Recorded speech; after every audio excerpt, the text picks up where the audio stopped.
खत्म हुआ प्रोटेस्ट का वो ऐतिहासिक दिन, जिसमें हमें देखने को मिला कि ये प्रोटेस्ट पीसफुल तो बिल्कुल नहीं था। क्योंकि जब हम पीसफुल प्रोटेस्ट की बात करते हैं तो उसमें ये आता है कि किसी भी तरीके का बल प्रयोग देखने को ना मिले। पर आज के प्रोटेस्ट में हमें क्या क्या देखने को मिला, मैं आपको अपनी कुछ लाइनों से समझाता हूँ। हमने पुलिस द्वारा वाटर कैनन को तैयार करते हुए देखा, प्रदर्शनकारियों पर डंडे बरसाते हुए देखा, लोगों के सर को फटते हुए देखा, लोगों को बेहोश होते हुए देखा, प्रोटेस्टर्स को जबरदस्ती बस में डिटेन करते हुए देखा, प्रदर्शनकारियों को जानवर की तरह घसीटते हुए देखा, प्रदर्शनकारियों के पैरों को टूटते हुए देखा, स्टूडेंट के द्वारा सरकार को चुनौती देते हुए देखा, पुलिस और प्रोटेस्टर्स को आपस में भिड़ते हुए भी देखा। अभिजीत दीपके ने आरोप लगाया कि गीतांजलि के बालों को पकड़कर उन्हें घसीटते हुए ले जाते देखा और लोगों द्वारा बैरिकेड पर करंट लगाने के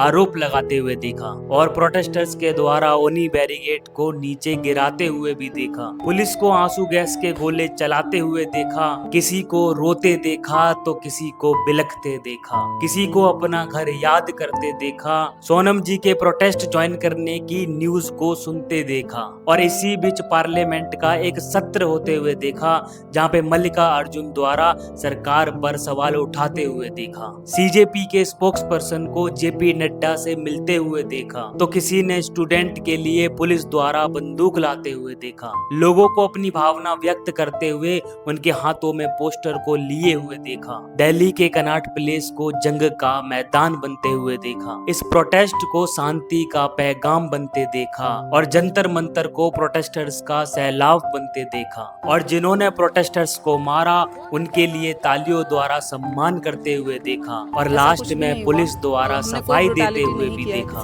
सीजेपी द्वारा अपनी 3 डिमांड को रखते हुए देखा, इस प्रोटेस्ट को जारी रखने का आदेश देते हुए देखा, मेट्रो की आवाजाही को मैनिपुलेट करते देखा, छात्रों को जानवरों की तरह पीटते देखा, पुलिस द्वारा पथराव करते देखा और इस पथराव की संभावना को पहले से दिखाते हुए देखा, सिविल ड्रेस में पुलिस के सैकड़ों गुंडों को देखा, उनकी बेरहमी को देखा, आखिर ये गुंडे थे कौन, इस सवाल को उठते देखा, गोदी मीडिया को उनकी औकात दिखाते देखा,